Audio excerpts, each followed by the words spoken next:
Hi friends, welcome to ചലഞ്ചറ. ഞാൻ രാജേശ്വരി വിനോദ്.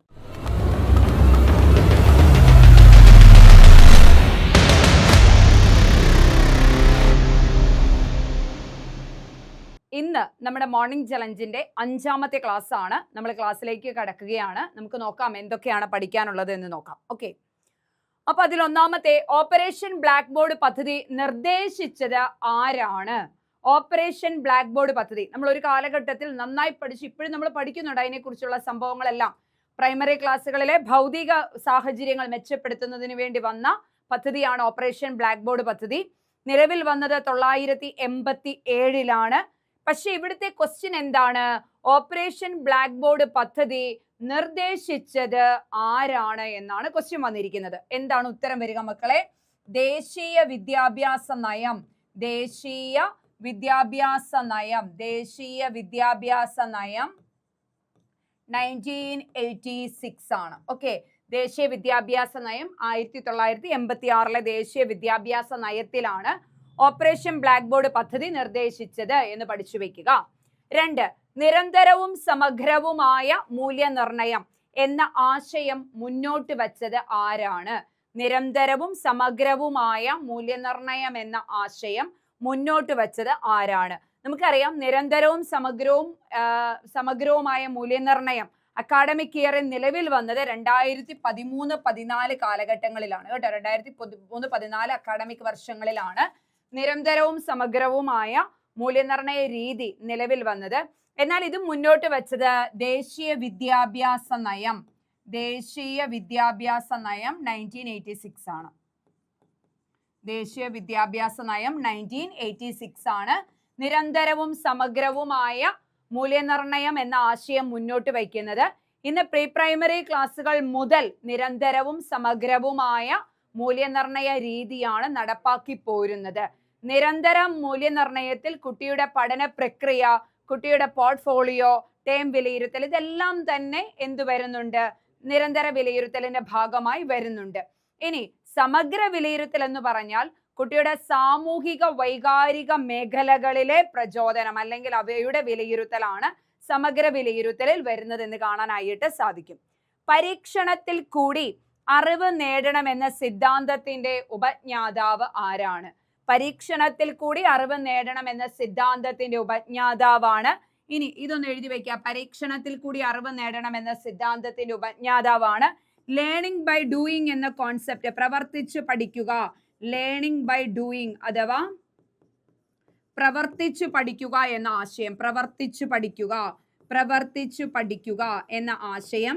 കൂടാതെ പ്രവർത്തിച്ചു പഠിക്കുക കൂടാതെ പ്രോജക്റ്റ് രീതി സംഭാവന നൽകിയ വ്യക്തി. പ്രോജക്റ്റ് രീതി വിദ്യാഭ്യാസ മേഖലയ്ക്ക് പ്രോജക്റ്റ് രീതിയുടെ ഉപജ്ഞാതാവ് കിൽപാട്രിക് ആണെങ്കിലും വിദ്യാഭ്യാസ മേഖലയിലേക്ക് കൊണ്ടുവന്നത് ജോൺ ഡൂയി ആണ്. അപ്പൊ ഈ 3 കാര്യങ്ങളും ആരുടേതാണ് മക്കളെ? ജോൺ ഡൂയിയുടേതാണ് കേട്ടോ. പഠിച്ചു വെക്കണേ, പഠിച്ചു വെക്കുക. പരീക്ഷണത്തിൽ കൂടി അറിവ് നേടുക എന്ന സിദ്ധാന്തത്തിന്റെ ഉപജ്ഞാതാവ്, പ്രോജക്റ്റ് രീതിയുടെ ഉപജ്ഞാതാവ്, കൂടാതെ ലേണിംഗ് ബൈ ഡൂയിങ് പ്രവർത്തിച്ചു പഠിക്കുക എന്ന ആശയത്തിന്റെ വക്താവ്. പഠിച്ചു വെക്കുക. അടുത്തത്, ആന്തരിക പ്രചോദനത്തിന് കൂടുതൽ പ്രാധാന്യം നൽകുന്നത്. ഒരു വ്യക്തിയുടെ ഭൗതികവും ആത്മീയവുമായ സ്വാതന്ത്ര്യത്തിനും ലക്ഷ്യത്തിനും പ്രാധാന്യം നൽകുന്നതാണ് മാനവികതാവാദം അഥവാ ഹ്യൂമനിസം എന്ന് പറയുന്നത്. വ്യക്തിത്വ പഠന രീതികളില് 4 രീതികളാണ് പ്രധാനമായിട്ടുള്ളത്. ഇനസമീപനം, വ്യക്തിത്വ സവിശേഷതാ സമീപനം, മനോവിശ്ലേഷണ സമീപനം, മാനവികത സമീപനം. 4 സമീപനങ്ങളാണ് വ്യക്തിത്വ പഠനത്തിലുള്ളത്. 1 മനോവിശ്ലേഷണം, 2 ഇനസമീപനം, മാനവിക സമീപനം, വ്യക്തിത്വ സവിശേഷതാ സമീപനം എന്നിങ്ങനെ 4 സവിശേഷതകളാണുള്ളത്. അതിലൊന്നാണ് മാനവിക സമീപനം എന്ന് പറയുന്നത്. ഒരു വ്യക്തിയുടെ ഭൗതികവും ആത്മീയവുമായ എല്ലാ കാര്യങ്ങൾക്കും പ്രചോദനം നൽകുന്നതാണ് ഈ മാനവികതാവാദം എന്ന് പറയുന്നത്.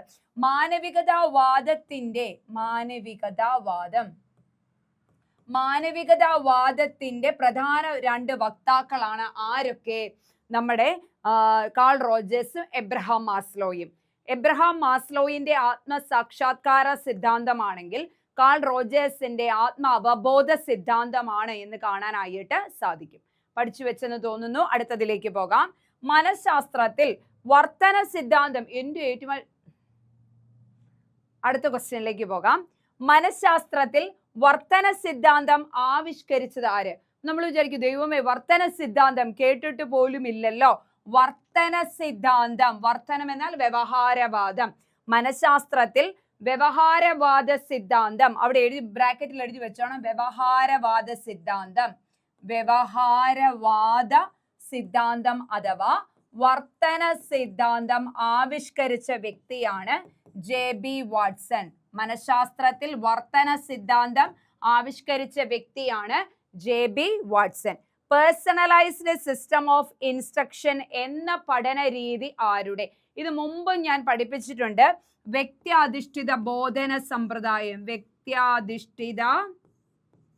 വ്യക്തിയധിഷ്ഠിത ബോധന സമ്പ്രദായം, വ്യക്തിയധിഷ്ഠിത ബോധന സമ്പ്രദായം ആരുടേതാണ്?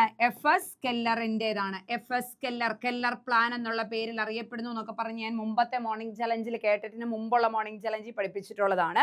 പേഴ്സണലൈസ്ഡ് സിസ്റ്റം ഓഫ് ഇൻസ്ട്രക്ഷൻ എന്ന പഠന രീതി, അതിന് മലയാള പദമാണ് വ്യക്തി അധിഷ്ഠിത ബോധന സമ്പ്രദായം. ആരുടേതാണ്? FS കെല്ലറിൻ്റെതാണ് എന്ന് കാണാനായിട്ട് സാധിക്കും. സർഗാത്മക ചിന്തയുടെ അടിസ്ഥാനം, സർഗാത്മക ചിന്തയുടെ അടിസ്ഥാനം എന്താണെന്നാണ്? വിവ്രജന ചിന്തനം സർഗാത്മക ചിന്തയുമായിട്ട് ബന്ധപ്പെട്ട് നിൽക്കുന്നതാണ്. വിവ്രജന ചിന്തനം, സർഗാത്മക ചിന്തയുടെ അടിസ്ഥാനം വിവ്രജന ചിന്തനം, വിവ്രജന ചിന്തനം, ഡൈവേർജന്റ് തിങ്കിങ് അഥവാ വിവ്രജന ചിന്തനം. അടുത്തത്, വ്യക്തിവികാസം തുടർച്ചയായ പഠന പ്രക്രിയയുടെ ഫലമാണ് എന്ന് അഭിപ്രായപ്പെട്ടത്. വ്യക്തിവികാസം തുടർച്ചയായ പഠന പ്രക്രിയയുടെ ഫലമാണ് എന്ന് അഭിപ്രായപ്പെട്ടത് ഹാർവി ഗസ്റ്റ് ആണ്. ഹാർവിങ് ഗസ്റ്റ്. വ്യക്തിവികാസം തുടർച്ചയായ പഠന പ്രക്രിയയുടെ ഫലമാണ് എന്ന് അഭിപ്രായപ്പെട്ടത് ഹാർവിങ് ഗസ്റ്റ് ആണ്. വ്യക്തിവികാസം തുടർച്ചയായ പഠന പ്രക്രിയയുടെ ഫലമാണ് എന്ന് അഭിപ്രായപ്പെട്ടത് ഹാർവിങ് ഗസ്റ്റ് ആണ്. അടുത്ത ക്വസ്റ്റ്യനിലേക്ക് പോവാണ്. കൗമാര കാലഘട്ടത്തെ താൽക്കാലിക ബുദ്ധിഭ്രമത്തിന്റെ കാലം എന്ന് വിളിച്ചത്, the period of temporary insanity, താൽക്കാലിക ബുദ്ധിഭ്രമത്തിന്റെ കാലം എന്ന് വിളിച്ചത് ആരാണ്? കൗമാര കാലഘട്ടത്തെ താൽക്കാലിക ബുദ്ധിഭ്രമത്തിന്റെ കാലം എന്ന് വിശേഷിപ്പിച്ചത് ഹോളിംഗ്വർത്ത് ആണ്. ആരാണ്? ഹോളിംഗ്വർത്ത്. ഹോളിംഗ്വർത്ത്. കൗമാര കാലഘട്ടത്തെ താൽക്കാലിക ബുദ്ധിഭ്രമത്തിന്റെ കാലം എന്ന് വിശേഷിപ്പിച്ചത് ഹോളിംഗ്വർത്ത് ആണ്. സ്കീമ എന്ന ആശയവുമായി ബന്ധപ്പെട്ട സൈദ്ധാന്തികൻ ആര്? നമുക്കറിയാം ഒബിയസ്ലി സ്കീമ, അസന്തുലിതാവസ്ഥ, സാംശീകരണം, സംസ്ഥാപനം, സന്തുലിതാവസ്ഥ, ഇതൊക്കെ ആരുമായി ബന്ധപ്പെട്ട കാര്യങ്ങളാണ്? പിയാഷെയുമായി ബന്ധപ്പെട്ട കൺസെപ്റ്റ്, പിയാഷെയുമായി ബന്ധപ്പെട്ട ആശയങ്ങളാണ് അല്ലെ. അപ്പം കൗമാര കാലഘട്ടത്തെ താൽക്കാലിക ബുദ്ധിഭ്രമത്തിന്റെ, the period of temporary insanity എന്ന് വിളിച്ചത് ഹോളിംഗ്വർത്ത് ആണ്. സ്കീമ എന്ന ആശയവുമായി ബന്ധപ്പെട്ട സൈദ്ധാന്തികനാണ് പിയാഷെ. പോവല് ഒന്നുകൂടെ നമുക്ക് നോക്കാം. ഓപ്പറേഷൻ ബ്ലാക്ക് ബോർഡ് പദ്ധതി നിർദ്ദേശിച്ചത് ദേശീയ വിദ്യാഭ്യാസ നയം 1986 ആണ്. നിരന്തരവും സമഗ്രവുമായ മൂല്യനിർണ്ണയം എന്ന ആശയം മുന്നോട്ട് വെച്ചത് ദേശീയ വിദ്യാഭ്യാസ നയം 1986 ആണ്. പരീക്ഷണത്തിൽ കൂടി അറിവ് നേടണമെന്ന സിദ്ധാന്തം വക്താവ് ജോൺ ഡൂയി ആണ്. ലേണിംഗ് ബൈ ഡൂയിങ്, പ്രോജക്റ്റ് രീതി എന്നിവയെല്ലാം അദ്ദേഹത്തിൻ്റെതാണ്. ആന്തരിക പ്രചോദനത്തിന് കൂടുതൽ പ്രാധാന്യം നൽകുന്നതാണ് മാനവികതാവാദം. മനഃശാസ്ത്രത്തിൽ വർത്തന സിദ്ധാന്തം ആവിഷ്കരിച്ചത് JB വാട്സൺ ആണ്. പേഴ്സണലൈസ്ഡ് സിസ്റ്റം ഓഫ് ഇൻസ്ട്രക്ഷൻ എന്ന പഠന രീതി FS കെല്ലറിന്റെ, വ്യക്തിയധിഷ്ഠിത ബോധന സമ്പ്രദായം FS കെല്ലറിൻ്റെതാണ്. സർഗാത്മക ചിന്തയുടെ അടിസ്ഥാനം വിവ്രജന ചിന്തനമാണ്. വ്യക്തിവികാസം തുടർച്ചയായ പഠന പ്രക്രിയയുടെ ഫലമാണെന്ന് അഭിപ്രായപ്പെട്ടത് ഹാർവിങ് ഗസ്റ്റ് ആണ്. ദെൻ കൗമാര കാലഘട്ടത്തെ താൽക്കാലിക ബുദ്ധിഭ്രമത്തിന്റെ കാലം എന്ന് വിളിച്ചത് ഹോളിംഗ്വർത്ത് ആണ്. സ്കീമ എന്ന ആശയവുമായി ബന്ധപ്പെട്ട് നിൽക്കുന്നത് പിയാഷെ ആണ്. ഇത്രയും പഠിച്ചു വെക്കുക. ഇനി വരുന്നത് ഒരു റിവിഷൻ ക്ലാസ് ആണ്. അതിനുശേഷം നമ്മൾ വേറൊരു സബ്ജക്റ്റ്, ഇപ്പം ഈ എൻവയോൺമെന്റൽ സയൻസ് പ്ലസ് സയൻസ് അല്ലെങ്കിൽ സോഷ്യൽ സയൻസ് ഏതെങ്കിലുമൊക്കെ പോർഷൻസ് ആയിട്ട് നമുക്ക് ക്വസ്റ്റ്യൻസിലേക്ക് വരാം. മോർണിംഗ് ചലഞ്ചിൽ അതും കൂടി ഉൾപ്പെടാം. കാരണം എന്താണെന്ന് വെച്ചാൽ സൈക്കോളജി മാത്രമല്ല, എല്ലാ വിഷയങ്ങളും ഉണ്ട് മോർണിംഗ് ചലഞ്ചിൽ നമുക്ക് കൊണ്ടുവരാം. ഗ്രാജ്വലി ഓരോ വിഷയങ്ങളായിട്ട് കൊണ്ടുവരാം. ചില ക്ലാസ്സുകളൊക്കെ ഞാൻ എടുക്കാം, ചിലത് മറ്റുള്ള അധ്യാപകരെ കൊണ്ടും അവരുടെയും കൂടെ ഇൻവോൾവ്മെന്റ് കൊണ്ടുവരാം നമുക്ക്. അപ്പോൾ ഈ നാളെ അടുത്ത ദിവസം, അതായത് നിങ്ങൾ നെക്സ്റ്റ് കാണുന്ന ഈ 5ാമത്തെ വീഡിയോ കഴിഞ്ഞ് നെക്സ്റ്റ് 6ാമത്തെ ദിവസം റിവിഷൻ ആണ്. അന്ന് ചെയ്യേണ്ടത് എന്താണെന്ന് ചോദിച്ചാൽ, ആ ബുക്കുമായിട്ട്, അതായത് ഇപ്പം ഈ നോട്ട് എഴുതുന്ന ബുക്ക് ഉണ്ടല്ലോ, അവിടെ revision day, exam day first. ഞാനിവിടെ റിവിഷൻ ഡേ എന്നാണ് കൊടുക്കുന്നത്. നിങ്ങൾ അവിടെ എക്സാം ഫസ്റ്റ് എന്ന് എഴുതുക. ഒരു കാരണവശാലും മറിച്ച് നോക്കി ഉത്തരം എഴുതരുത്. ഞാൻ ക്വസ്റ്റ്യൻസ് പറഞ്ഞു തരും. ഞാനിവിടെ 50 ക്വസ്റ്റ്യൻ, നമ്മൾ 5 ദിവസം കഴിഞ്ഞ് 50 ക്വസ്റ്റ്യൻ ആയി. ഞാൻ ഫസ്റ്റ് ക്വസ്റ്റ്യൻ പറയാം, ഓപ്പറേഷൻ ബ്ലാക്ക് ബോർഡ് നിർദ്ദേശിച്ചത് ആര് എന്ന് പറയും. ഞാൻ ക്വസ്റ്റ്യൻ വായിക്കുമ്പോൾ അവിടെ ഉത്തരം എഴുതിക്കോണം. സെക്കൻഡ് ക്വസ്റ്റ്യൻ വായിക്കാം, മോറൽ ദിലൈമ, ആരുമായി ബന്ധപ്പെട്ട ആശയം എന്ന് ഞാൻ ക്വസ്റ്റ്യൻ വായിക്കുമ്പോൾ, കഴിഞ്ഞ ദിവസത്തെ ക്ലാസ്സിലെ ക്വസ്റ്റ്യൻ ആയിരുന്നു. അപ്പോൾ ഞാനത് വായിക്കുമ്പോൾ തന്നെ നിങ്ങൾ അവിടെ ഉത്തരം എഴുതുക. അടുത്ത ക്വസ്റ്റ്യൻ പറയാണ്, സ്കീമ എന്ന ആശയം ആരുമായി ബന്ധപ്പെട്ടതാണ്. ക്വസ്റ്റ്യൻ വായിക്കുമ്പോൾ അവിടെ ഉത്തരം എഴുതാം, മറിച്ച് നോക്കരുത്. ഇങ്ങനെ 50 ക്വസ്റ്റ്യൻ ഞാൻ ബോർഡെ വായിക്കും, 50 ക്വസ്റ്റ്യൻ്റെ ഉത്തരം നിങ്ങൾ എഴുതുക. ശേഷം ഞാൻ വേണമെങ്കിൽ റെക്കോർഡിൽ തന്നെ ആൻസർ പറയാം. ആൻസർ പറയുമ്പോൾ എത്ര എണ്ണം ശരിയാണ് എന്നുള്ളത് ടിക്കറ്റ് പോവുക. ശേഷം കമന്റിൽ എനിക്ക് മാർക്ക് ഇടണം. 50ൽ മിസ്സേ ഇത്ര കിട്ടി, ജെനുവിൻ ആയിരിക്കണം മക്കളെ. തെറ്റിപ്പൊക്കോട്ടെ, 50ൽ 2, 3 ഒക്കെ കിട്ടിക്കോട്ടെ. നമ്മൾ ആദ്യമായിട്ട് ഈ ക്ലാസ്സിലേക്ക് വരുന്നവരാണെങ്കിൽ ഇന്നലത്തെ ക്ലാസ് കണ്ട് ഇന്നത്തെ ക്ലാസ്സിൽ കയറുമ്പോൾ 1 or 2 മാർക്കേ കിട്ടുള്ളൂ. നോ പ്രോബ്ലം മിസ്സേ, 50ൽ 3 ഉള്ളൂ, ഞാൻ പഠിച്ചോളാം. നമുക്കൊരു വിശ്വാസം ഉണ്ടല്ലോ, ഞാൻ പഠിച്ച് കയറേണ്ടതാണെന്നൊരു വിശ്വാസം നമ്മൾ വരും. അതല്ല 50ൽ 50 മേടിച്ചെങ്കിൽ നിങ്ങൾ ഇത് ഫോളോ ചെയ്യുന്നവരാണ്. ഇത് ഫോളോ ചെയ്ത് പോയാൽ ഏകദേശം എല്ലാ വിഷയങ്ങളും നമുക്ക് അങ്ങനെ തന്നെ പഠിച്ചു പോകാം. അപ്പം മാർക്ക് കുറയുന്നവർ കുറച്ചുകൂടെ ഇനീഷ്യേറ്റീവ് എടുത്ത് പഠിക്കാം, മാർക്കുള്ളവർ ഇത് തന്നെ വെച്ചങ്ങ് ഫോളോ ചെയ്ത് പോവുക.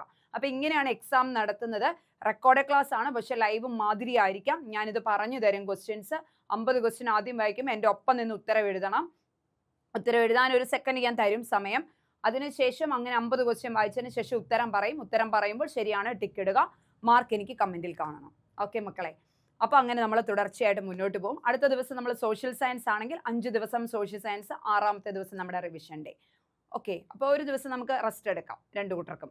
ഞായറാഴ്ച ദിവസങ്ങളിൽ റെസ്റ്റ് നമുക്ക് നോക്കാം, ഏതെങ്കിലും ഒരു ദിവസം റെസ്റ്റ് ഗ്യാപ്പ് തന്നിട്ട് അടുത്ത ദിവസം അത് ഫോളോ അപ്പ് ചെയ്യാം. ഓക്കെ ആണെന്ന് വിചാരിക്കുന്നു, സെറ്റാണെന്ന് വിചാരിക്കുന്നു. സന്തോഷമായിരിക്കുക. ഞങ്ങൾ എപ്പോഴും നിങ്ങളുടെ കൂടെ ഉണ്ട്. എന്താവശ്യമുണ്ടെങ്കിലും തീർച്ചയായും കമൻറ്റ് മുഖേന അറിയിക്കുക. എന്തെങ്കിലും കാര്യമുണ്ടെങ്കിൽ താഴെ കാണുന്ന നമ്പറിൽ കോൺടാക്ട് ചെയ്യുക കേട്ടോ. ഓക്കെ ഡിയേഴ്സ്, അപ്പം മറ്റൊരു ക്ലാസ്സുമായി കാണാം. Thank you.